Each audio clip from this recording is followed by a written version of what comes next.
Warning: the following contains explicit language and subject matter that may not be suitable for younger listeners, church folk, and people who enjoy kale smoothies.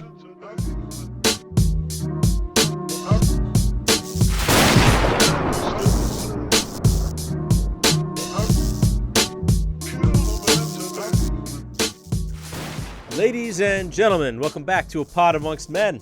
I'm your host, Steve B., and these are Coffee Break Conversations for the 21st century. So we're back. My guest today is a returning guest. You know him as Daniel Rinaldi, former frontman for the band BEDLIGHT for Blue Eyes. However, today we're not going to talk about music stuff. We get into it briefly at the end just because it's unavoidable. But Danny is... he's in the process of getting his certification as a licensed mental health professional. So we talked a lot about mental health. We talked about anxiety, depression, some of the neuroses, the paranoia in our society today. Just a lot about mental health, how we can learn from our past and learn from other people's mistakes and maybe spot some potential problems before they pop up. But it was a really good conversation. And the more I talk to Danny, the more I like him. He's just a nice guy. He's a sweet dude. And I hope you guys get something out of it, but this is a good conversation. So without further ado, here is Danny Rinaldi.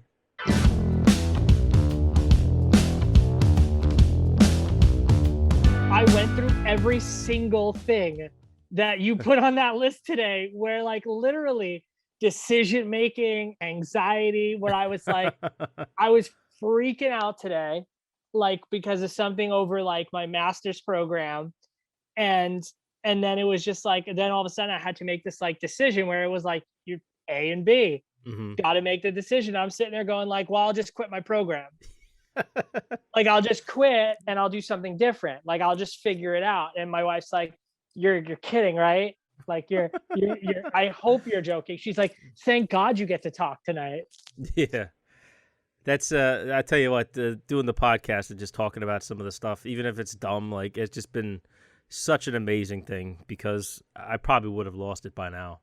Oh yeah, no, and you have some interesting people come on, like for sure. Like you get like all different walks of life on there. Yeah, man, So that's the idea, you know. Super cool. Yeah, it's super cool. And like I listen to a ton of just like talk podcasts. Like I don't really mess with like the ones that are like stories and like story, like like where it's like they tell a story every time, or it's this or it's that. Like the ones that I listen to are just like dudes sitting around like shooting the shit. Those like, are the best ones. Yeah, eventually something comes out of it and you're like, oh shit, that was awesome. Like I listen to a lot of comedian ones, but then like I'll listen and this might be like a no-no in podcast land, but like I've really come to enjoy the dynamic on the Logan Paul one, his newer version ones, because of the guy Mike and this guy George that's on on the podcast now. The dynamic is so cool, but in the mental health aspect, he's come such a long way from like that douchey kid that he was, like, and the guy who was like taking pictures in the forest with the dead people, and to like actually like doing some good shit now. So I'm like, all right, I could deal with them. And like I listen to it in the morning when I work out sometimes, and I'm like, am I really listening to Logan Paul right now? But like they have some good stuff. No, but sometimes that's some of the most interesting stuff, to see somebody grow and kind of learn from past mistakes, you know? Like that was what I wanted this to be about, is that we just talk about how we fucked up our own lives and how we learned from it and share it with other people so they don't have to make the same mistakes. Oh, dude, that's half of like if you were a fly on the wall for like the conversations in my master's program with people who are going to be out in the, myself included, people are going to be out in the world counseling children, adults, everyone in between, you'd be like, damn, you're some effed people. But that's why I think like people like that get into this line of work, because like you can understand it 100%. in a different level. And like, but like even what you're saying, it's like, you're kind of looking at it going like, well, if I could take my life experience and this person can say their life experience, the one person that might need to hear that is going to hear that in the moment and go, oh shit, yeah, like look at that, like they're talking about being a dad, and I feel like I'm messing up, Mm-hmm. or I feel like I'm screwing up, and like maybe I'm not screwing up, maybe I Yeah. am doing the right thing, so it's all, I think it's cool, and like you said, it's probably been such a great outlet for Yeah. you to just be able to be like, instead of being in your own head going like, oh shit, Yeah. like, Well, that's the thing that helped me when I, became a new dad.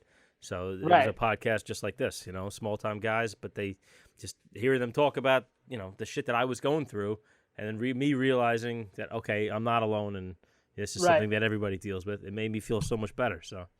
Um, so with your master's program, because we didn't really get into this too much last time, we right. talked more like band stuff. What exactly, like, what are you in school for? What are you trying to, what are you shooting for? A licensed mental health clinician. So it's your talk therapist, basically, is what it is. They're called all sorts of different things all over the place. There's like LPC, Mm-hmm. but mine is an LMHC, which is just a licensed mental health counselor. And with that, I could do a myriad of things. Yeah, I was just say, like, I could work at all sorts of different places, hospitals, things like that. If schools usually go more to, I would never work in a school again, but schools always lean more towards like social workers, mm-hmm. and that typical guidance counselor vibe. Why wouldn't you work at a school again? They are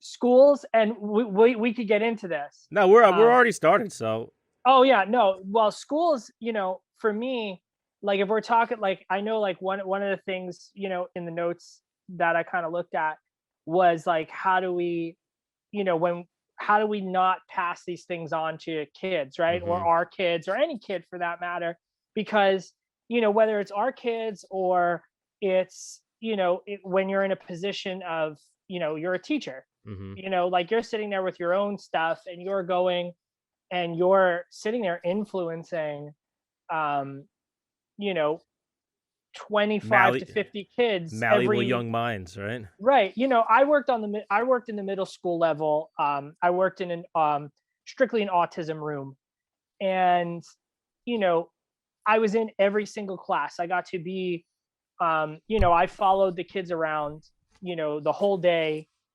and what I got to do was see what it was like from the other side, the fly on the wall, because like when you're I like to, when you're the specialized help, right? Mm-hmm. You become part of the furniture, and teachers forget you're there, and they start to act a lot more like them. I think like themselves, Mm-hmm. which I always said, sometimes the biggest bully in the room is the adult. We talk about in school, I'm sure you've dealt with this yourself as a father. You talk about in schools, the kids are the bullying, all of this stuff, and it's so prevalent. It's so at the forefront of mental health in children right now. Bullying is a huge thing, but what people don't realize is it's not always the kid that's bullying the kid at Mm-hmm. school. Sometimes it's the teacher. I always, I used to come home and I used to say, like, if some of these parents knew how their kids were getting talked to by another adult, or how they, the finger was getting wagged in the face of the kid, you would be like, whoa, you'd be up there, like, Yeah. as someone who loves their kid, you'd be the first person up there going like, what did my kid came home crying today, saying that you screamed at them in front of the whole class. And when you start to talk about mental health, that's right there. Yeah. When that kid is called out in the middle of the class, screamed at, and then told to go wait out in the hallway, and or go sit in that corner, or go do or go to the office, do this, that like takes a toll on a kid and makes them fearful Mm-hmm. every day to go into school and want to you know Yeah. engage in school. And then what do they do when they come home? They lock themselves in their room and go off into computer phone land, because they've had to put so much out into the world while they're in school. I mean, at least in my opinion, like I said, everyone's got their own. Well, listen, as a former student myself, I've been in situations. I remember my fourth grade teacher who, I don't know why, but I always like look back on fondly. But I remember a couple instances, like my best friend Drew, Right. Like we were in the same fourth grade class, and I remember him getting chewed out by the teacher, like the kind of shit that I would say to somebody I was ready to fight. You know what I mean? And back then, I'm sure our parents, if they heard that a teacher talking to us like that, they would have said, well, what did you do? You know what I mean? Right. Which, okay, understandable, because we weren't exactly angels, but we weren't bad kids. We weren't really getting into trouble. But I just remember there's a specific incident that sticks out in my mind where I, like, looking back, just saying, Jesus Christ. Like, she, like, went after him, like, attacked him. Not and physically. Isn't it funny? Like I mean, I'm pretty. And look at Drew now; he's all fucked up. I'm kidding. Right. Sorry. But like we're all in our our 30s, right? Mhm. Like mid 30s, and we can pinpoint a time in our lives from 15, how many years ago, to where we're like, I remember that one time in fourth, fifth grade, sixth grade, seventh grade, whatever it was, that this person had an effect on me. Back then, you just brushed it under the rug. Of course. With and so many think, other things. Right. And I think there was a lot, like for me, whenever I had an issue in school or with a teacher or anything, I was involved in so much and I was so go, go, go that I never had time, like I think a lot of kids have now, and especially in where we're at now in our world with the pandemic and all that. Kids have a lot more time to reflect and internalize and take that stuff with them, and especially the family situation is different. There's a lot of kids that go home to parents who are at work. There's a lot of kids that don't all sit around the table for dinner. So there is that like lack of communication, and that more of that kid going into the room when they get home, shutting off and going to different avenues to try and figure out what the hell just happened during the day. I mean, at least in my opinion, like I said, like when I worked in the school, it was tough some days to be the other adult in the room and be like, whoa, and essentially I left there under the thought of like, I need to like stand up for the kids and I need to stand up for myself. And I couldn't do anything else. I couldn't do anything more. So it's one of those things where it's like, when we look at the world right now, like there is such, although I feel like there's such a push for mental health, there's also so much that just isn't there and isn't accessible. Especially when you look at kids, like, what happens, like, and you might have a good grasp on it, but what happens at your kid's school when they're being bullied so bad, like, what's the protocol? Or is this the third, fourth, fifth time when you finally heard about it? Well, that's the thing is, the teachers can only do so much considering they're so vastly outnumbered, I mean, you don't have somebody there to watch every single kid and listen to every single interaction, which, teachers have a hard enough job as it is.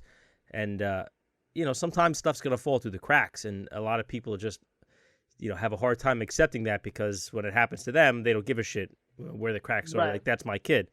Understandably so. But I think to a certain extent, there's only so much, like we can expect teachers and staff and faculty to do. A lot of it comes down to the kid themselves, like what's happening at home. Like a lot of time you always see the bullying behavior comes from kids who are having problems at home. That's how they're acting out. But the tricky part is how to find out if your kid is getting bullied, because like you said, sometimes they go home and they just kind of remove themselves, and if sometimes you can even pry and still not get the answer. Because if the kid isn't ready to talk, they're not going to talk, or they'll just tell you, no, everything's fine. And how many times, and I don't know if your kid is kind of goes into this mode. But I work with a lot of kids who, when they go home, they escape into this world of like, I have a lot of younger kids that escape into the world of Roblox. You hit the nail right on the head. Right on the head. Or they, I mean, Minecraft kind of has fizzled a little bit. It's still there a little bit. It's still there, but like you just named the top 2 in my house, okay? Right. However, it's one of those things where, and I think it's good and bad at the same time, and I'll give you my reasoning why. So I think it's good in a sense of it can give a kid who's struggling a community that they don't have, as long as it's monitored, right? So if you just let a impressionable kid go into this dark world of Gameland, and especially these open cross platforms where anyone can be on it, regardless, but it does give them a sense of, I have this thing that I can go. It's the same thing with adults that go and play Call of Duty for 20 hours. Yeah, it's an escape. It's a way for them to kind of just have something. On the flip side, what it is that instead of communicating to you, communicating to me, communicating to people who can give you the right ways, or at least decent ways to deal with maybe bullying, anxiety, depression, a lot of things that I've seen, in my time working with, kids, middle school to high school, suicide ideation, is a big thing. Like when I was that age, I don't remember that being something that happened or was said. And like, well, could you expand on that a little bit? Like, what exactly would you define as suicide ideation? So, anything where a kid identifies in saying like, I want to die, or Okay. I'm going to die by suicide, and this is how I'm gonna, this is how I would do it, or just is constantly saying things like that. But instead they're finding, they're going to these platforms, and they're getting their information from there, or they're finding people who feel the same way, but they're not able to help them. They're only able to help them kind of just, kind of go round and round in that cycle where they don't get out of it. They kind of just feel a camaraderie there, and they feel this sense of belonging. So like in that scenario, like, obviously, most kids, especially young boys, I can only speak from right. that side, but when you're young, think of how much info we got from our friends who also right. didn't know shit, and a lot of those, pieces of information were pretty off base. They ended up being. So absolutely. I always make, you'll probably find it a little different with your daughter, but for my son, I've always made a point to tell him, like, listen, think of all the stuff I was like, okay. Now, your friends, they know about the same. Maybe a little different things here or there, but for the most part, they know just as much as you. Like, so when they tell you something is one way or the other, why are you automatically going to believe them? They don't know what the fuck they're talking about. Right. I didn't drop the F-bomb with them, although sometimes I would like to, just to kind of drive the point home. Right, yeah. But I've always kind of really hammered that point. Like, don't pay attention to what your friends are telling you. They're probably wrong. Like, I want him to be able to come to me and ask some of the more serious questions. But that's a give and take relationship. That doesn't just happen because you said so. Right. Because then you get into that authority position and they don't always feel like they could talk to you because, you couldn't possibly understand what I'm going through. So I've always tried to kind of, whenever like applicable, I try to give him a story from my own life. Like, when I was your age, this kind of thing happened to me. Like, and I walk him through it. So I'm trying to put something out there, and then maybe he'll give me something back in return. It's absolutely. I think that communication and self-disclosure is always important. I think especially in that father-child or mother-child relationship, communication, the good, the bad, the ugly, has to be communicated, and it has to be accepted no matter what. Yeah. My daughter's young. My daughter's 3, so I'm not Yeah. dealing with, He gets you some know, time. I got plenty of time. And man, if the wild child she is now is any indication, I'm gonna have many conversations going forward with her. But it's one of those things where, from my own experience, my parents always led from I don't care what it is, good, bad, ugly. You could steal a car, you can do whatever. Oh, I thought you were going somewhere else with that. I'm sorry. Keep going. Right. No, but I'm saying, like, you can tell us anything. We don't care what it is, Mhm. but we want you to tell us, and then we'll handle it from there. And I think when you lead from that place and you lead from that, like, now, I don't always think like, like, I remember being around for like friends' parents going like, I remember when I was drinking and blah, like all Mhm. this stuff. I think sometimes you walk a very fine line between too much Yeah. self-disclosure and just the right amount to where you're like, you know what, I had a kid like that, that used to sit behind me and throw stuff at me too. And you know how I dealt with it, and maybe you throw in a little something different because you don't want to turn around and say, you know what I did? I turned around and lifted his desk over his head. And, Yeah. you might I go, pissed I pissed in a Snapple bottle and broke it over his yeah, head. right. Yeah. Like, That's not going to maybe, set the right example. maybe you turn around and say, I went to the appropriate people Mhm. and we handled it and all this stuff. But I think, like, kids today need to know that they can go to whoever it might be. It doesn't always have to be obviously the parent, because not a lot of kids have that relationship. Mhm. But they need to be able to go to somebody, that's going to give them good and healthy information that isn't going to put them into a deeper, darker hole and continue to kind of, mm, just continue to push this cycle that I think kids get stuck in, where they get afraid, like you said, you don't want to be that authoritarian, person, but like, kids are scared. Like, Yeah. that's my dad, that's my mom, that's my teacher, Yeah, they're that's coming to the you because you're supposed to principal. be the one who has the answers. Right. Like, like they're coming to, yeah, like we're always telling them, go to an adult, go to an adult.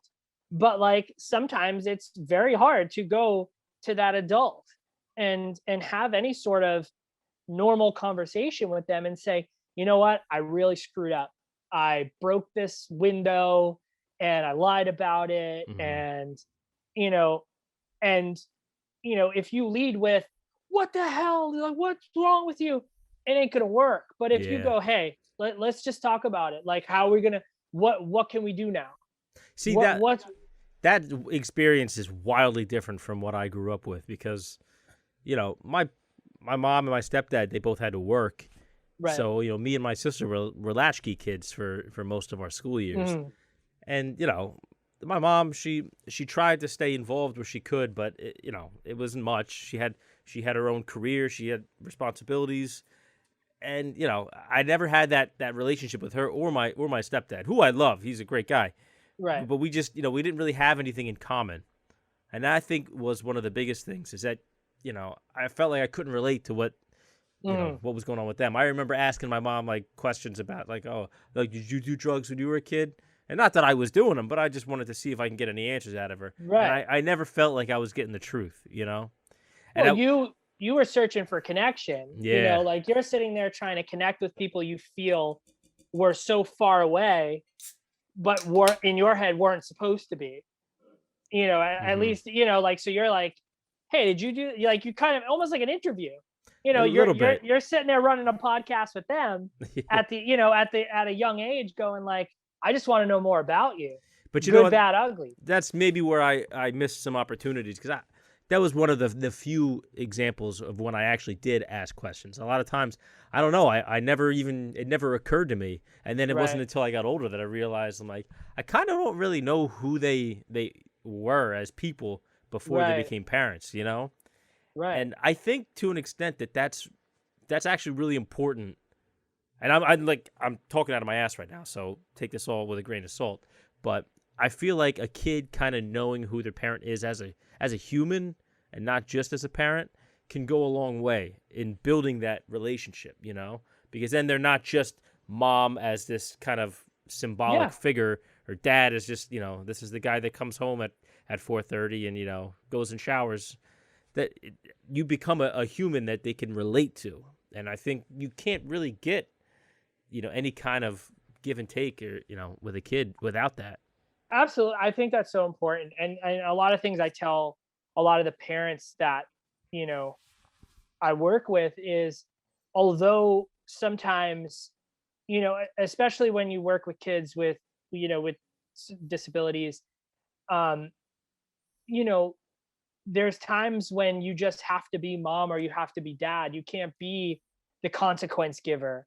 And although you did, like, you still need to give them that sense of, I'm your mom, like, let's cuddle on the couch, or I'm your Hmm. dad, let's, I'm gonna put my arm around you and we're gonna hang out. And like you said, like, knowing that, like, these authority figures, whoever they may be, are human, Hmm. and you can look to them, instead of looking, and I feel like that's where it kind of breaks down the wall of feeling like you can just talk to them, and you can have conversations, because, like, anytime that I ever had any deep conversations with my family, my parents, it was from a place of, like, well, I'm not worried that you're gonna be my dad and judge me Hmm. like super hard right now.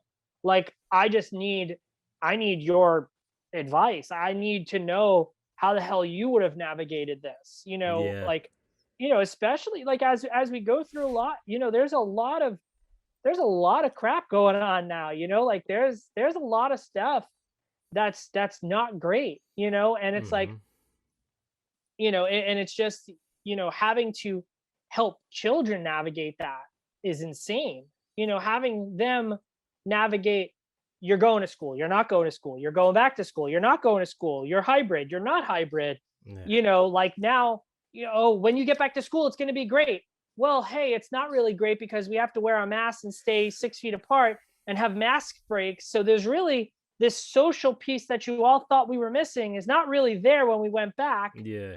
and my mental health still sucks. So it's like, I feel like we're living on one big double-edged sword. Yeah, but It's like, that's something that's just kind of true of everything. Like, there's right, really, in life, there's no real true solutions. There's only trade-offs. right, So, right, and that's something that is really important to keep in mind, because a lot of people are always looking for that perfect thing. Like, this is that, that utopian idea. This is how everything's going to work out perfect, but it never works out that way, because there's right. always a No. downside, whether you like it or not. And it's just something that we're going to have to live with. And right now, unfortunately, most of the options are kind of shitty, especially with school. My kid's been in the house doing school, which, here's something I found out that seemed really stupid to me. Since he's doing online school, you would think, oh, he just needs the computer and the internet, and then everything else is done. But Right. no, you can't sign into, like, the Google Classroom things if you're out of state. So, like, my family went down to Miami. They had to do a couple things, Oh, and gotcha. they figured, well, he has the computer, he could just do everything there, so it's I no didn't big know deal. that. We didn't either. So now, like, he can't sign into this thing. So he keeps getting marked absent. And he's like, I brought all this shit so I could not See, but miss that's school. that's just, like, that's silly. Right? The fact that you're, like, even gonna go to wherever you went and had the thought to be like, you know what, but you're still going to do your stuff and you're still going to do it, because Mm-hmm. there's plenty of parents that don't do that. You know what I mean? There's plenty of parents that say, you know what, we're going here, we're taking time to do this, and you're not signing in and whatever. But the fact that you did that, and the fact that the school's not like, oh, hey, Yeah. we get it, They're trying to you do the know right thing. yeah, like, we get it, here's the work, or here's this that you missed, and all this stuff. So it's I don't know. Well, This whole they were able to kind of tell him what assignments he would good be that, missing, that but you can't sign into, like, the class when the teacher is talking to everybody and everything. So he keeps getting marked absent. I was like, this is insane. Like, yeah, and this I'm kind of sure that defeats the doesn't, purpose of the internet. right, and I'm sure it doesn't help him, like, he's sitting there like, uh-oh, am I gonna, like, get bad grades now? Like, am I gonna get, like, what's going on with these, like, apps? it's one big crazy thing, and I think it's creating like so much anxiety Yeah. in these kids, and like and even for, I'm sure, for parents. Like I mean, like, do you feel like Do I feel you're, do I feel wholly unqualified to be helping my kid with school? Yes, I do.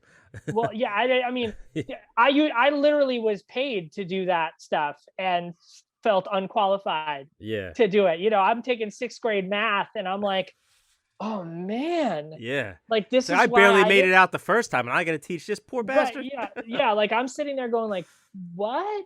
Like, wait, you have to put a comma there? Yeah. Like, no, you don't?" Like, and all this stuff, and, like, you're trying to figure it out. So it's really crazy, and I think, we live in a very anxious world now. Like, I think, and I mean, I don't know if you feel that. Do you feel like Yeah. you have, I mean, like, I your mean, anxieties? I've definitely talked about this a lot on the podcast. Is like it's almost like a feeling of paranoia. Everybody's hyper aware, and Right, that's because of the internet. Because we see everything. Even again, I apologize to everybody who's heard this before, but with the internet, we become aware of everything that's going on. So it makes the world seem a lot smaller.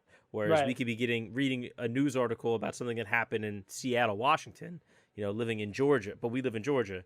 And so it's like, oh, right, well, this kid got abducted walking out of his house. It's like, yeah, but that's like thousands of miles away from you. Like, that's right. not the world you're living in right now. So why are you suddenly scared? Like it's stuff like that. Obviously, nobody wants to hear about a child being abducted. So that's probably a bad example. But we become hyper aware of all this stuff, and that it makes us feel like the world is a way more dangerous place.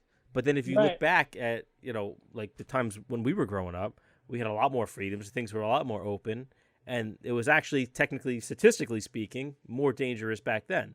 But it seems Right. like people were less worried. So now everything is technically safer, but we're even more worried, and we give those anxieties, we pass those on to our kids, Absolutely. whether we realize it or not. They're reading that from us Dude, my subconsciously. 3-year-old daughter, and this is, I mean, and this is like a huge knock on me, but like, I'm gonna say it anyway. Like, I am a deeply anxious person. Hmm. I have very deep rooted anxieties that cripple a lot of avenues of my life. And there are times when I know that my anxiety and how I'm acting affects my 3-year-old daughter. She sees it on my face. She sees it in my actions. I have a thing when I'm really anxious, and this is going to sound ridiculous, but I escape into technology. Hmm. It's And not that ridiculous. Not but that ridiculous. like, Excuse me. it becomes, and it's one of the biggest things that me and my wife talk about, to where it's like, when I'm anxious, I escape into my phone and I scroll to death, and it's just a matter of like, I don't have to deal with what's in my head. I Hmm. distract myself, and I'm constantly, talking about self-care in my schooling and all this stuff, and it's a very unhealthy way of self-care, because you know I should be leaning into the present, and leaning into what's in front of me, because I mean, my when I think of anxiety and my own anxiety is the work of the past and the future, right? Yeah. Anxiety is what we Worry about can't the change. future. Yeah, like, we look back and we go, oh man, I'm so mad I made that decision, and I can't believe it. And then you look towards decisions that you might make, going, oh, I'm afraid to do that, or I can't do that, or I don't know. But not realizing, if we just look at what's in front of us, and we look at what the here and now is, that's all we can do. That's all Hmm. we can figure out, because if I try, I can't change the past. That happened. That's dead and gone. The future I can have a hand in, but if I'm not present, Yeah. the future, that cycle, that outcome isn't going to be positive anyway, because I'm going to be so stuck and so in this cycle of, oh my god, I can't believe it. Oh, what? Oh my goodness. I can like have like something coming up in the next week, and up until that thing happens, I'm a mess, Yeah. unless I sit there and I communicate. And for me, it's my wife. Unless I sit there and communicate it and say, talk this out with me, you know And she'll be like, okay, what are the things you can control, and what are the things you can't control? And a lot of things I can't control, my wife's like, well, you're not supposed to be able to control those. Yeah. Like that's not for you. You're taking that on, but that's not for you. So it's like, but like the fact that like my 3-year-old daughter can look at me and go, hey dad, what's going on? Hmm. Or dad, like, why are you on your phone? It's like, part of it is like horrible, because I sit there and like then you start to go deeper into it, like, I don't want to do this, but it's just been the go-to for too long, But to where let me ask you this: do you feel that it kind of forces you to straighten up a little bit, like to really be more present instead of worrying? When you see that your daughter is kind of noticing that, does it force you to almost snap out of it a little bit and say, all right, I need to get back in control of my own thoughts right now? yes, it's a combination of her and my wife. Like Okay. my wife, like, my daughter will do it such in passing, Hmm. and she'll go right back, it's like a split second. My wife is the one that will call it out and hold me to it Hmm. and be like, you've been on your phone a lot today. What's up? You've been doing this a lot today. Another thing I like to do is like, I like to set up little tasks for myself that are meaningless. Oh, I have to go outside to do this. Oh, I have to go do this. Can it wait for a week? Yeah. Yeah, it can. But when I'm in those moments, I'm like, what can I set up for myself to kind of keep my brain, Distracted. so distracted and focus elsewhere?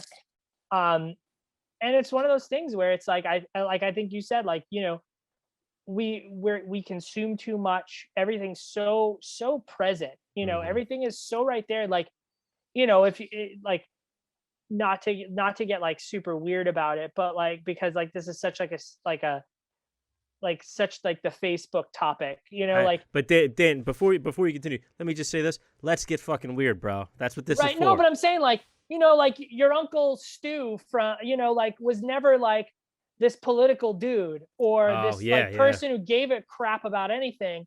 And then all of a sudden, like, that stuff makes you, Yeah, all of you a sudden know, he got real strong opinions about international he's got relations with real China. right, he's got real strong opinions. Then you have to have a strong opinion against him, Hmm. or for with him or against him.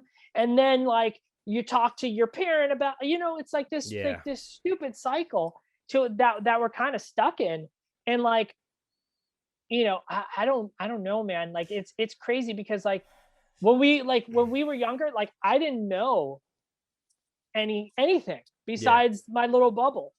And that's and part of me, and this might be a hot take, because a lot of people my age might say, like, you should be involved and you should be this. Hmm. But there's a big part of me that worries about this house that I'm in and the people in it and my family, more than, you know going out and thinking that I'm making a difference on Facebook. Like, Yeah. So what I mean? Like, I have a couple opinions about the whole social media uh, atmosphere and environment these days, and it's just what you're seeing. What I think is that like the older generation, like the boomers, essentially have right. all kind. They've I feel like they've ruined Facebook at this point. Like it's really kind of a foregone conclusion. Like it is what it is. They're on there. They didn't grow up with the internet, so they don't really understand like the etiquette, so to speak, on how to Right. really do things. Like with the stuff that they say, that's the stuff you say when you're really that's like when you're really trying to fuck with people. They just say it Right. casually, throwing it out there. So I've kind of had to pull back quite a bit because I had, especially around 2016, I had my, my Facebook warrior thing going on. Friggin' Right. me and Brent, remember Brent from Love Automatic? We used to argue with Oh yeah. people on Facebook all the time, and I mean, what did it accomplish? Nothing. Like we're not going to Right. change people's mind, but at the same time, it leaves you feeling drained at the end of the day. Right.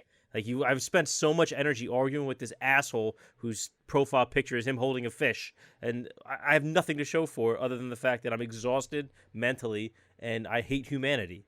So And fish. yeah, well, yeah. I mean, fish are smug, so I've kind of always had Right. a Right. thing with Right. Right. fish.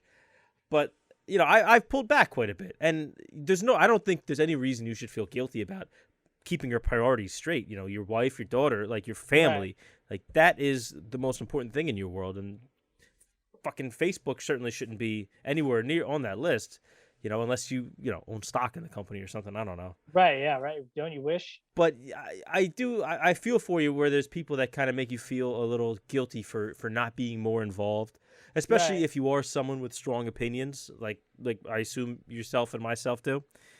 So the way I've worked it out in my head, and let me know if you think there's any merit to this, is that, we're not politicians. I guess we're not really public figures. I mean, we kind of have platforms, but we're not, Right.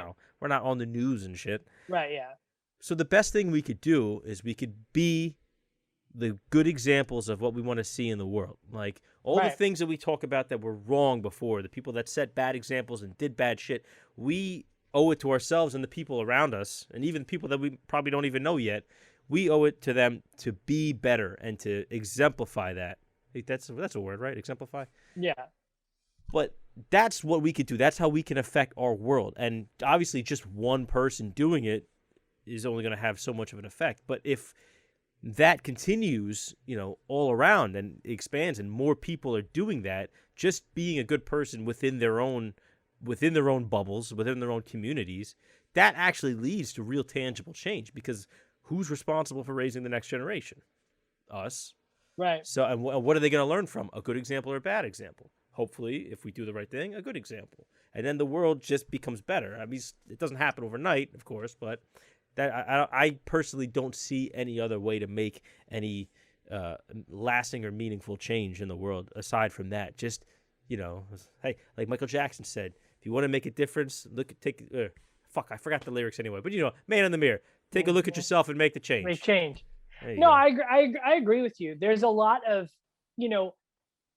I think what you said is perfect. And like things that I think about and what I've for myself have used my platform, and and my platform is like this big compared to a lot of my peers, but like trying to you create these cracks Mhm. in the foundation, or you create these little these little water holes that hopefully eventually lead to the waterfall, like even just like I've started to kind of like be a little bit more, post a lot more like mental health stuff on like my Instagram stories, and like I'll get a bunch of people every single day message me, hey, really felt this one, like this really, like wow, like camp, that was great. And I think when you start to do that and you start to normalize certain conversations and you start to normalize certain topics,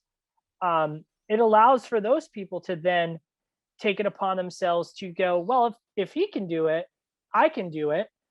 If he can talk about anxiety, or like I like one of the things I posted about was like depression, like a thing Mhm. about depression. Like if he could talk about that, I could connect with him, and maybe someone's going to reach out to me and we're going to have a conversation, and that person's going to find what they need and then go on to help the next person and the Mhm. next person, and so on and so forth.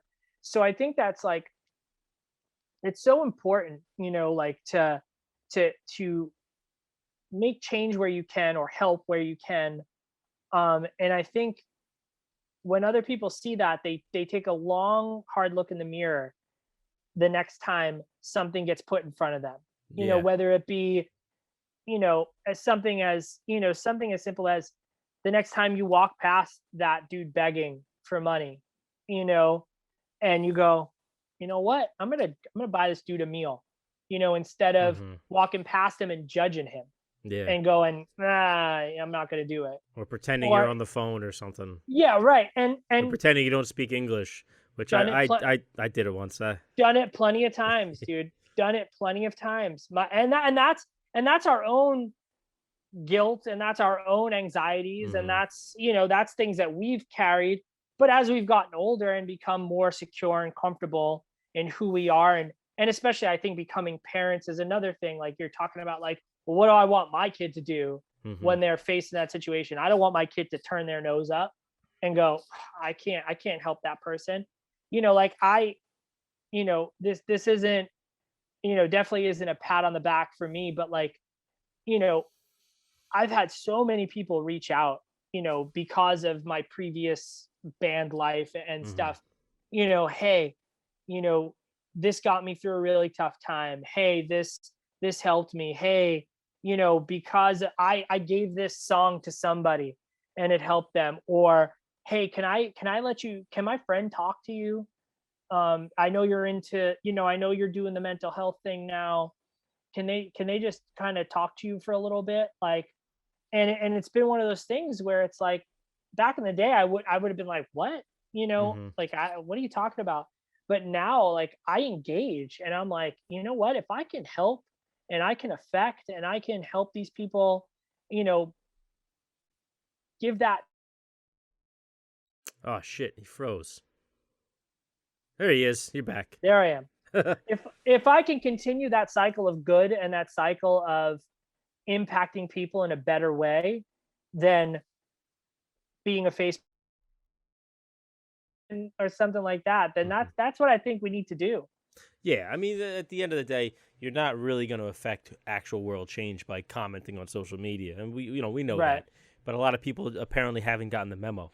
So, yeah, I mean, making those real world examples is really, really doing it, putting, your money where your mouth is, so to speak, and actually trying to do better things and trying to help someone when you have a chance instead Right. of just saying, I can't, I got the kids, I don't have any time. Just something to help somebody, to throw a lifeline out.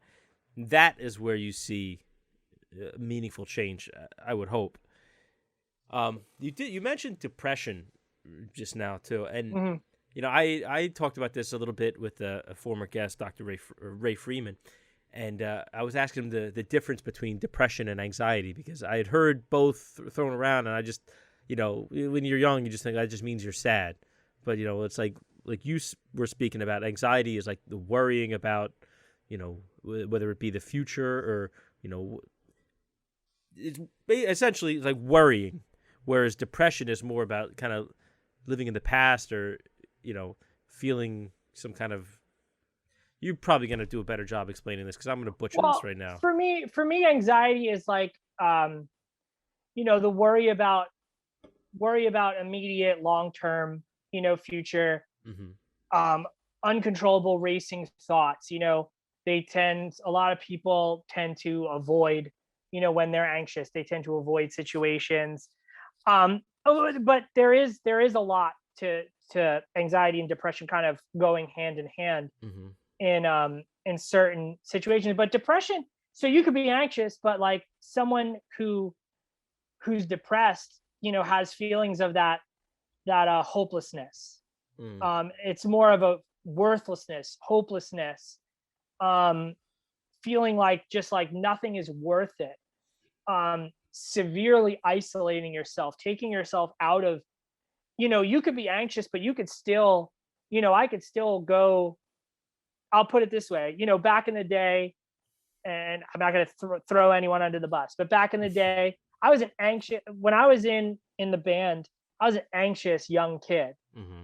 running with some wild dudes, and you know that as well. You Hmm. were you were at parties, and I was anxious, but I was able to be present. Yeah. I was able to still be there, and I was always anxious because I was like, I felt like I was living, well, not so much a lie, but like living this kind of like storybook. But like depression, in my opinion, is a little bit different, to where you take yourself out of the equation, to where you kind of remove yourself and you're no longer, you start to isolate from your friends, Hmm. isolate from your family, where I think maybe, as far as, anxiety, you're not removing yourself as much. um but they do go hand in hand. But depression is I personally never have dealt with it, Hmm. but I've seen many people, and it destroy a lot of Yeah. The lives. reason I bring that up is because when you were talking about, like, when you were feeling anxious, and like that wasn't really something that I ever dealt with, but the Right. depression was way more along what I was going through, for many years. But I mean, I wouldn't. I feel like I would be exaggerating if I said that I was, clinically depressed or something. But all those feelings, hit a lot closer to home for me Right. than the anxiety one. So it's, it's that feeling of, like you said, isolation, and just feeling like, why am I even fucking bothered? There's no point. Like, you know, this girl's gonna dump me any day now. I know it. Like, what? It's that feeling of, like you said, nothing matters. It's almost a little nihilistic. It's like Right. there's no point to any of this stuff, and just some people have that defense where they just try to act like they're like aloof and above it all. Like, it's just pointless. It's like, really, you're probably just gonna go home and cry now, and then you come back tomorrow and try still act tough. Like, Right. but I think the broader point that I'm kind of working towards here is that the fact that, guys like you and I in our 30s here, that we can sit here and have a conversation about these things without really with no fear of judgment, Right. is so drastically different than what our parents' generation experienced.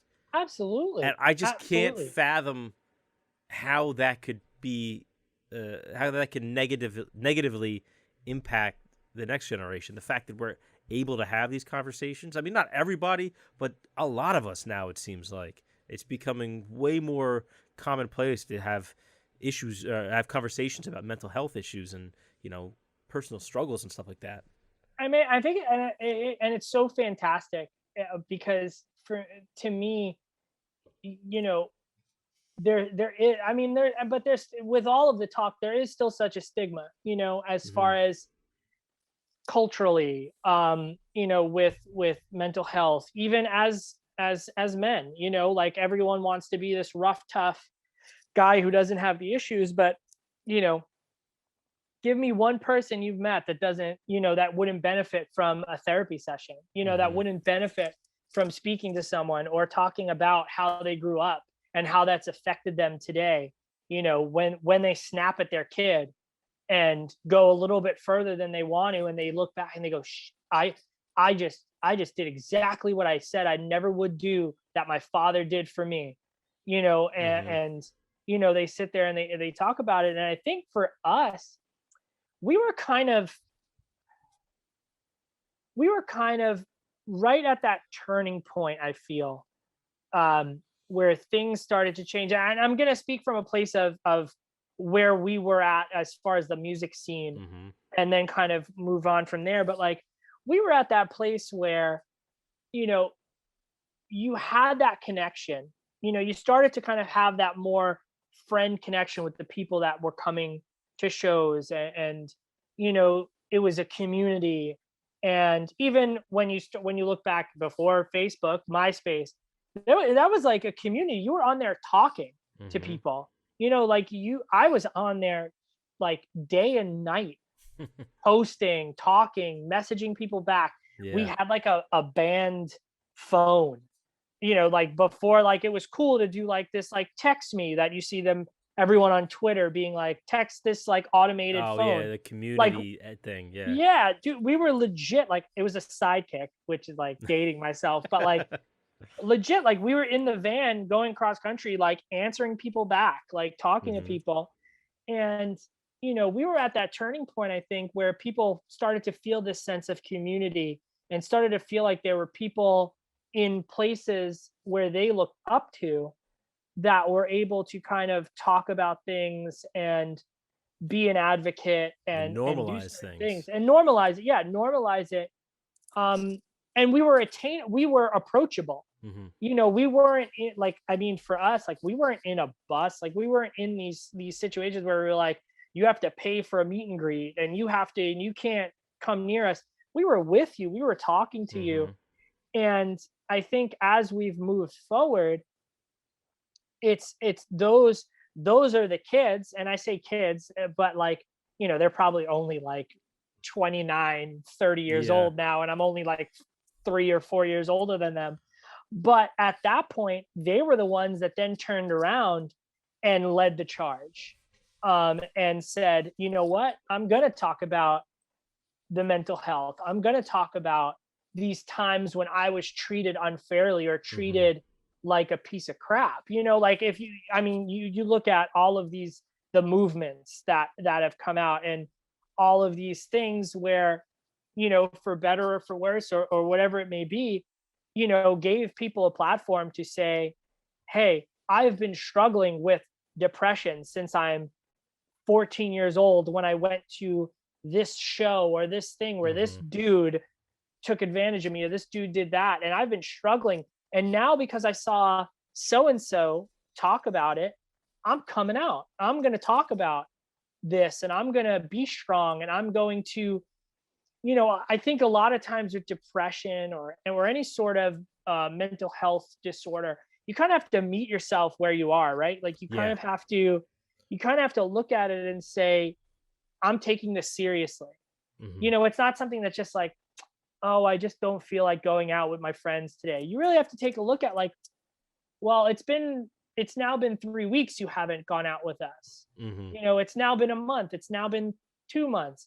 And you really have to take a look at and realize that, like, you have to look at it, take it seriously, and have to understand this isn't where you're always going to be. And I think that's important too. With a lot of times when looking at, especially I feel depression, like you're not always going to be there, and you don't have to always be there. That's hard to see a lot of times when you're when you're in it. Yeah. And I think also too, like I once had someone tell me in one of my classes, you have to know that today isn't tomorrow. So although today's, your mood today, your emotions, your thoughts, that doesn't have anything to do with tomorrow. Leave that stuff in today, and know that tomorrow you're gonna try again. And if you were, and I think part of that tomorrow then needs to be attainable. And I think a lot of times we put too much pressure on ourselves. Absolutely. When I'm talking about, when you look back at, like, knowing that today isn't tomorrow, but making tomorrow easier. If all of a sudden, again, one of my teachers, saying, like, if your goal, if you're feeling terrible today and your goal tomorrow was to clean your whole house, go throw out the trash. And call it a day. If you were going to, do all the laundry, do one load of laundry. Just small attainable goals. They set you up to be on the path to success. Right. If you can do one little thing, then you just kind of work your way into the bigger things, right? Exactly. And I think another thing too that goes along with that is the ability for people to feel like it's okay to reward yourself for accomplishing those things. One of my biggest things, because of when I worked with kids with autism, we did a lot of, so we did applied behavioral analysis, which works on, which we work on a reward system. They earn things for doing the correct stuff. And a lot of people used to say, you're bribing them. And my reply would be, I would look you in the eye and I would say, you have a job, correct? You work, correct? Do you get a paycheck, or would you go to work for free? Yeah. And then I'd follow it up with, we expect these kids for 7.5 hours a day to be in the best mindset they've ever been in, and to be on for those 7.5 hours. Otherwise, they're worthless. Yeah. That's a great way to look at it. Why shouldn't I say, if you do A, B, and C, I'm not buying them a car, but I'm saying, if you do A, B, and C, I'm going to give you a 15-minute break. If you do A, B, and C, you're giving them incentives. That's right. Incentives. That's what the world's built off of. But even for ourselves as adults, I think a lot of times we don't feel like we're worth that. We don't feel like, for some reason, we don't feel like we deserve. Yeah, we're too tough on ourselves. Things. We think, you reward yourself over that. Come on, what are you, right. a child? Or even when someone tries to do something for us, you're like, and I think that's just kind of how people have been their whole lives. Money is the root of all evil. Yep. Nothing good comes from this, sort of thing. You reminded me of something on the topic. It's just a little unrelated, but funny and relevant. There's a comedian that passed away a few years ago, John Panette. He was a big, heavy guy, and he had a bit about trying to lose weight and how he was thinking about how he was going to reward himself while he's on the elliptical. He said, if I can make it another 5 minutes, I'm going to go home and have raviolis and a nap. He's like, so here I am on the elliptical, raviolis and a nap, raviolis and a nap. Like, but one of my favorite comedians. His bit about the buffets. Yeah, the Chinese buffet. And then, oh my goodness, I used to laugh hysterically. But yeah, like, I mean, but we're always like, it's all how we're taught, but like recognizing your successes and not, and depression has such a negative weight on your shoulders. Yeah. So recognizing your success can be so powerful in the fight against your depression and the fight to kind of overcome the way, like I'm sorry to cut you off. No, go ahead. The way I would think of it, and again, this is not me with any kind of formal training in the topic, so this is just a jerk off, shooting off of the mouth. But it's like when you have to do these little things and you're suffering from depression, or you're just kind of finding it really hard to get started, is like you said, you start with those small goals, and then if you feel like you need to, you should reward yourself, you reward yourself, and you kind of, it's like blazing a trail. You got to keep walking on it to make it a real trail. It's not going to be, it's not going to be a 4-lane highway on the first day. You have to do it over and over, and by doing that, you're creating a good habit. As long as the rewards obviously are not like, you're gonna go shoot up afterwards. Right. Yeah. They have to be healthy and positive. By doing that, you're building those habits. I can't say I'm really a fan of Jordan Peterson, but I did like a couple things that he did say in relation to it. He would say, just get up and make your bed.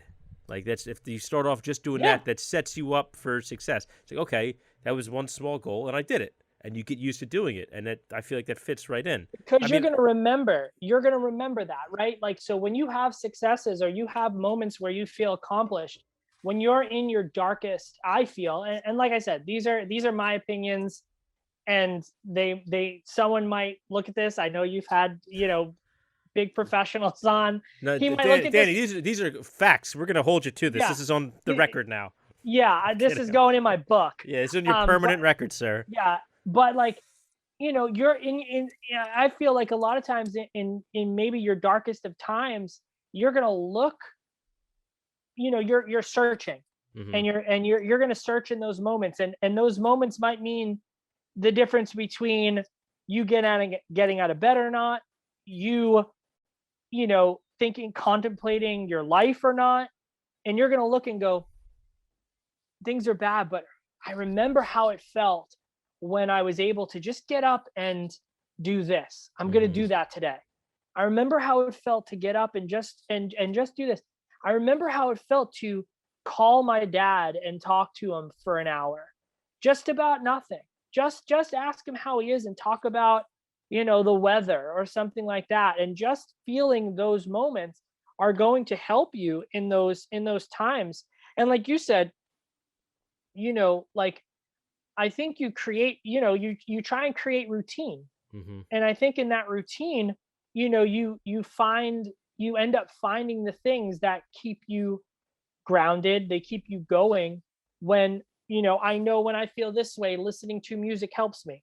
I know when I feel this way, going out and taking a walk is going to help me. So then you start to learn your body and your mind, and you go, you know what?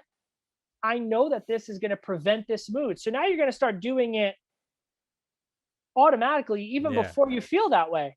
So now all of a sudden you're already being so proactive that your body, you start to understand, like, this feels a lot different, and this feels a lot safer. And, now instead of locking yourself in the room or being so anxious, you can't even, I know for me, it's like, I couldn't even like call and place a takeout order because I was afraid they were going to tell me they didn't have what I wanted. and what that was going to mean to me. And it's like I couldn't ask a waiter if they had a certain drink, because if he said no, then what the hell was I gonna do? Like when I mean, those are when I was younger. I'm better now. My wife will still tell you I don't like to call anybody or talk or ask questions.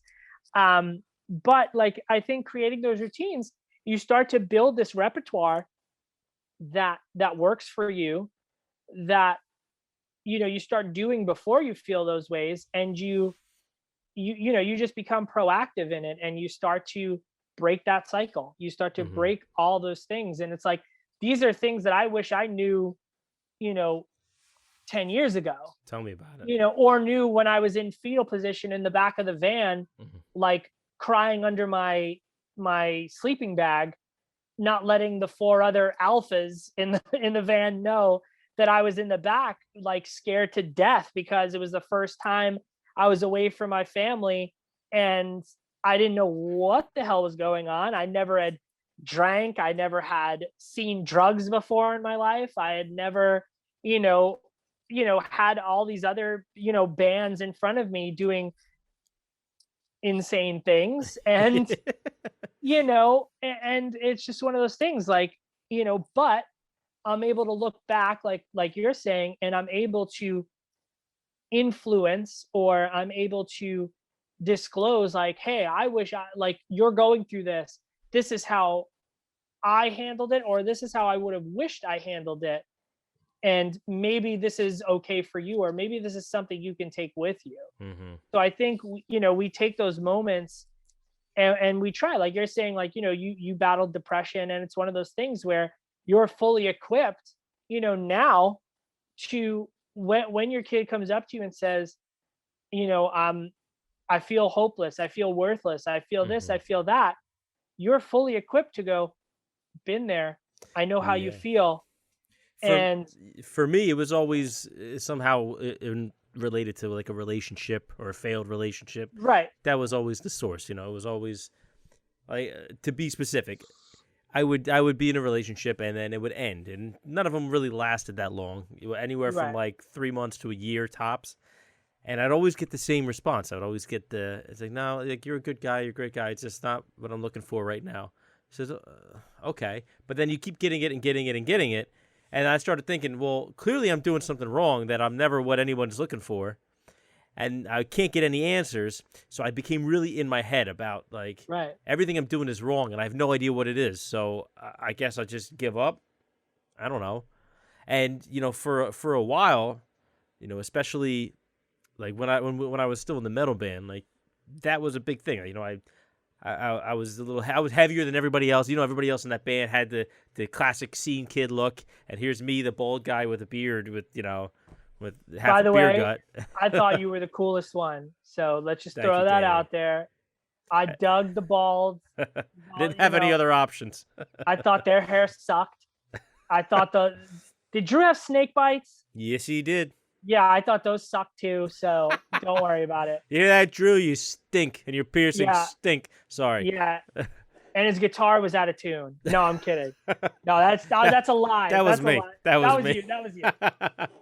And to make you feel better, to give you a nice compliment, I came out to see you guys in Allentown one time. I brought my kid's sister with me, and from that day on, she had the biggest crush on you. And I had to tell her, like, you have to. She was bordering on like weird behavior, and I was like, no, listen, don't do that. Like, I know this guy. Please don't embarrass us, okay? But anyway. Was that Croc Rock? Yeah, Croc Rock. You guys played with Senses Fail and Newfound Glory. Ah, okay. Those were some good shows, man. That was a good show, man. Those were fun shows. Getting to play and I learned so much about myself on that. That wasn't a big thing, and it's so wild, because that was like almost the beginning of the end for us, which is wild to think you're on the biggest tour that you've ever been on, with the biggest band you've ever toured with, and we're killing it. Like, and that's not like to like, it's fair. Like, you guys were doing great. Like, we were killing it on that tour. Like, our merch, like, you know, it was like us. Receiving End of Sirens were the other opener for these two co-headliners. And that was the first time I'd ever heard of them, and I ended up really liking them after that. Yeah, show. insane band, so talented. But our merch lines were like miles long compared to theirs. And I personally, I think our music just lent itself to that crowd a little bit more than this like very mathy, like almost progressive kind of. Yeah, very weird, you know, like the dudes were insane, like insane musicians, just wasn't for that like Newfound Glory, like 3-chord punk rock sort they of were an crowd. acquired taste. Yeah.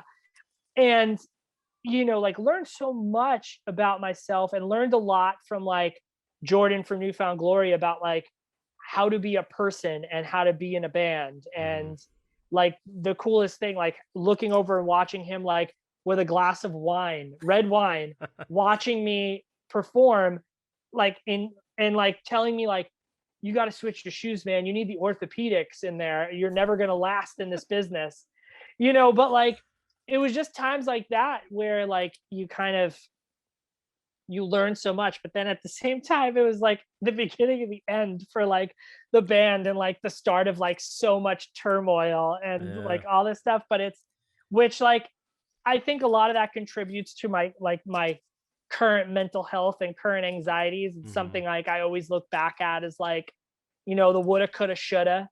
And I'm sure you have those moments too. Like all you guys have those moments.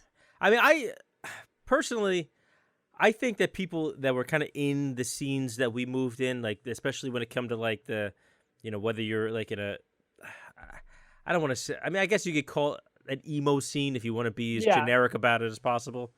I mean, it, you know, it's a lot bigger than that, but that kind of scene, like that point in time, like in this place in the world, like that kind of music kind of attracted certain people. And it was, I feel like it was more people that were more aware of the issues they had and what issues they were dealing with, but didn't feel like it was something they had to hide. You know, it was something like, listen, I know I got problems. I like this music because they're talking about the fact that they might have problems too, and it doesn't make me feel alone. You know, it's not it's not like it's making me want to go home and end it all. It's just letting me know that there's other people out there dealing with the same thing.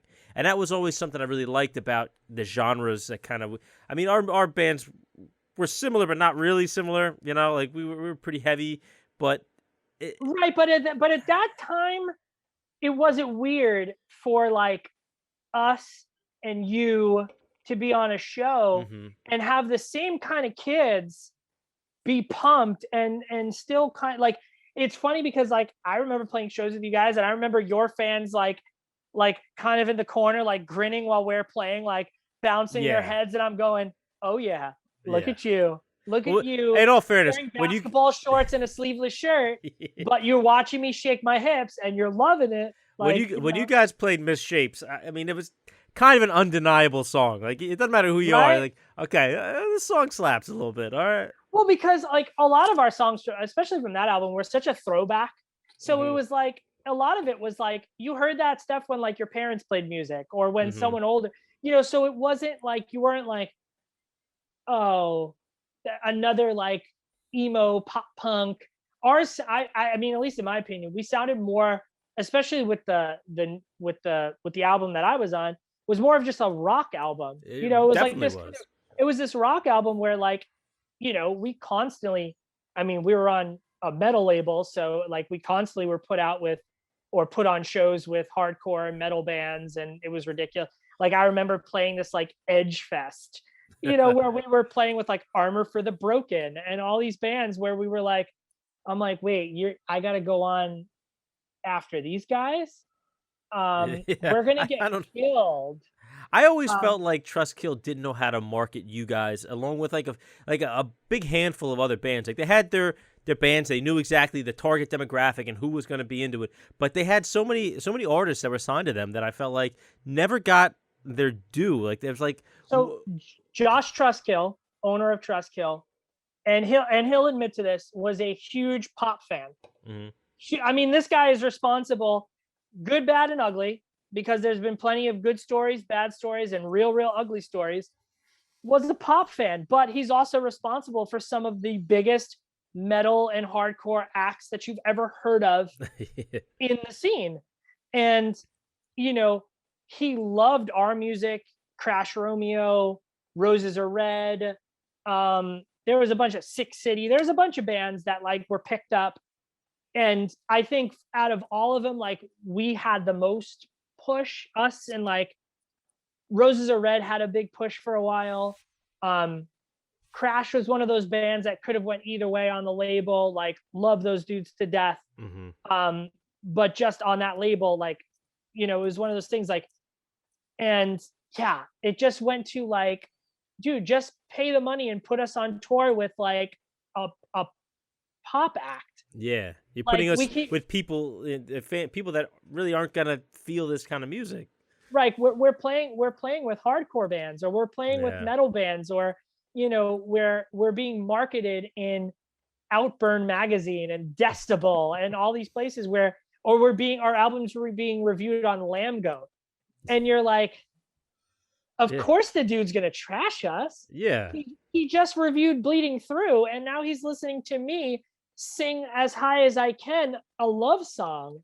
So what do you think he's gonna say? And that always, like, to kind of bring it back to the mental health aspect, that always effed with me, you know, like, and always screwed me up, and eventually led to the breakup, because the breakup of the band came from my anxieties and my thought of hopelessness and all these things, to where I was like, I can't do it. I just can't spend another minute doing this sort of stuff.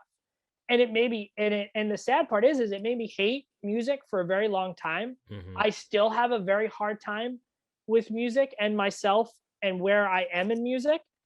And it's one of those things where it's always held this kind of like weird space. But yeah, like there was plenty, and trust me, like, to go a little behind the curtain, there was plenty of opportunity to push us, and there was plenty of people that were willing to help push us, but it wasn't in the cards. And as I look back now, I don't think it would have been anything that we could have latched onto and really rode off into the sunset with. It wasn't the stars weren't aligned with the people that were involved. Yeah, it's just the way the business works sometimes. It's a shame. Yeah. You were. This is a little unrelated, and we'll end it in a few minutes. But you're really the first person I've got a chance to talk to today, and this is something that happened to me just today, and it's. Oh, okay. I'm gonna say it. It's kind of completely unrelated. But you mentioned that the guy from Trustkill was a pop fan. I'm at work today, and my friends, is Three Ninjas, like they're another podcast, and they've released a clip on YouTube, and they were talking about like emo music and stuff, because one of the guys he's very into, like, you know, that the stuff from our era essentially, and I was feeling real tight about like the way, because they were kind of making fun of it a little bit, and I mean, Right. you know, in good fun. It's not trying to be hurtful or anything, but I was like, that's not what the fuck that music is. And then they started talking about, I don't know how it came up, but they mentioned the song Caribbean Queen by Billy Ocean. No, yeah. And they started singing it, and I was like, oh, yeah, I love this song. Like, I haven't listened to this song in forever. And it made me feel real good. And then I was like, there's a lot of songs out there that you feel good listening to. Oh, absolutely. But a lot of times it's songs where, you know, maybe we're not too proud of the fact that we like this song. We feel like almost a little guilty for it. And I out of nowhere, I just had this feeling, you know what? Fuck that. Like, I like this song, and I don't care who knows it. So I just ended up, I wasted like a half hour of work. I hope my boss doesn't listen to this. Just like going through Spotify and making a long... I hope he does. Yeah, making a long playlist of all these songs that, like, maybe, like, you know, essentially guilty pleasure songs. However, think about it this way. Think about it in the terms of mental health, and think about it in the terms of how those songs make you feel, to where you're like, they all take you to a moment. You know, they all take you to a place to where, when you're in a cycle, or when you're in a place where you're like, I'm pissed off, or like, man, my boss pissed me off, or this person made me angry, or I'm just not feeling it today, you throw on that playlist, and that's going to take you to a different world. That's something that I always tried to do with music and with Bedlight specifically, was I would blow out my voice to try and give someone what they needed at that concert. You know what I mean? Like, I knew some kids, some people spent their last dollar to get into that show, or, drove hours upon hours. And if I wasn't going to give them exactly what they needed, I shouldn't have been doing it. So it's like, music takes you to all sorts of places. And I just want to say, I actually wish, like, is their podcast called the Three Ninjas podcast? That's these guys right here. I actually wish it was just them breaking down the Three Ninjas movies and them just talking about like Rocky and Tum Tum and all those dudes. Well, like, if you notice, they have the masks from the movie. I know, dude. It's all like nerd stuff. It's all like anime and movies and okay. and stuff. Well, I also tried to look up those masks on eBay at one point in my life, like during the pandemic, like sitting there trying to buy senseless stuff. Like, I'm like, yo, the Three Ninjas mask would be so killer on this wall right here.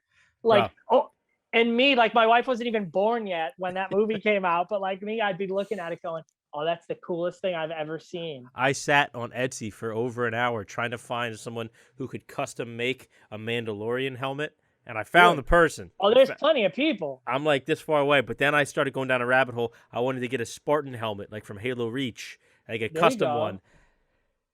That's a whole nother topic for a whole nother day. No, dude. Let's put a pin in it here. Trust me, because I see your sword collection in the back too, that I'm super jealous about here. Yep. There he is. I dare a motherfucker to try. Right. Because I was on eBay not too long ago. Because I thought I was a badass, and I bought Ghost of Tsushima. Right.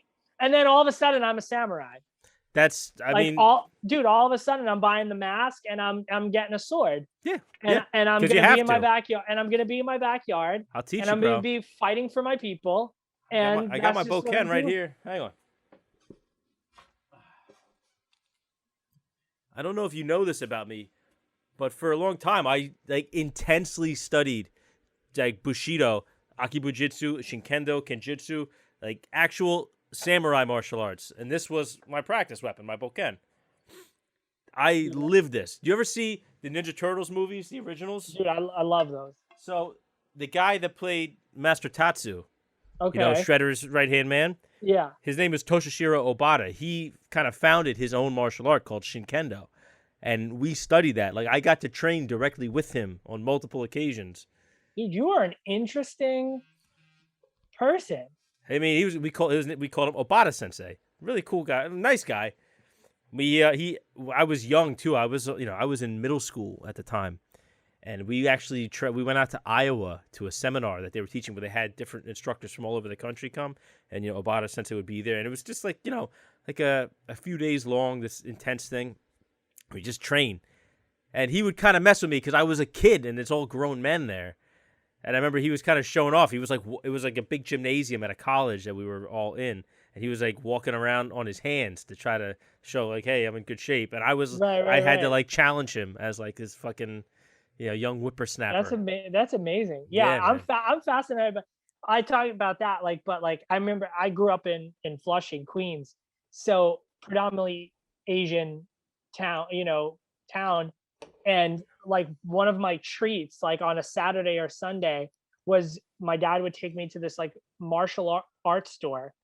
That was the coolest freaking place in the world. Had every weapon imaginable along the walls, all sorts of like beautiful jade statues. Oh yeah, and those all are the these best things. places. And dude, I used to walk around, and that would just walking. I never bought anything.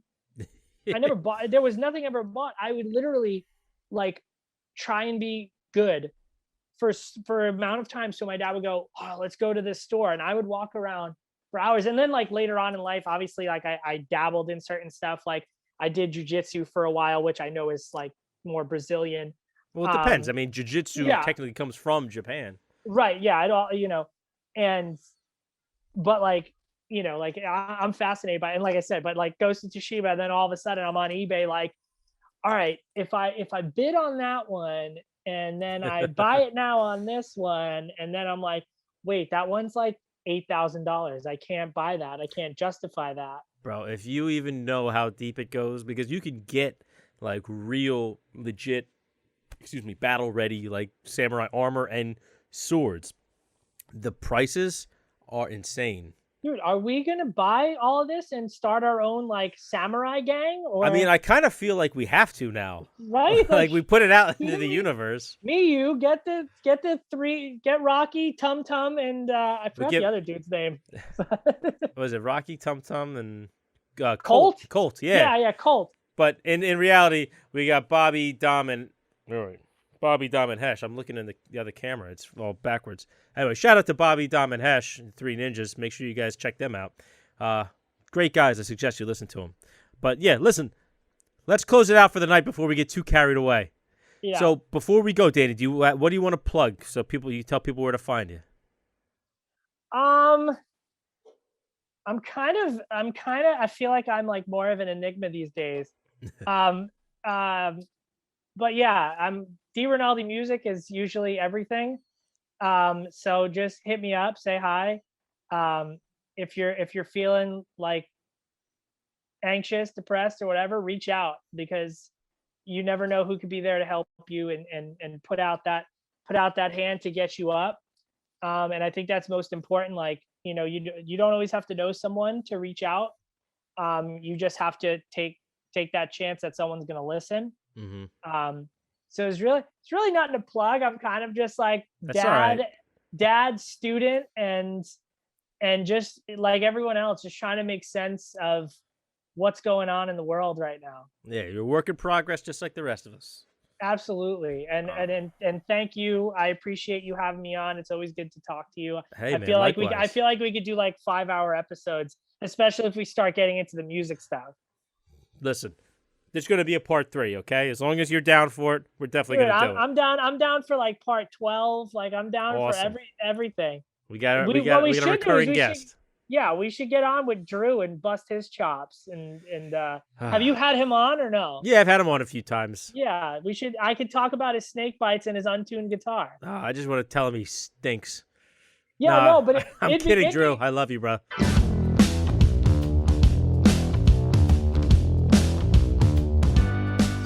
And that's it.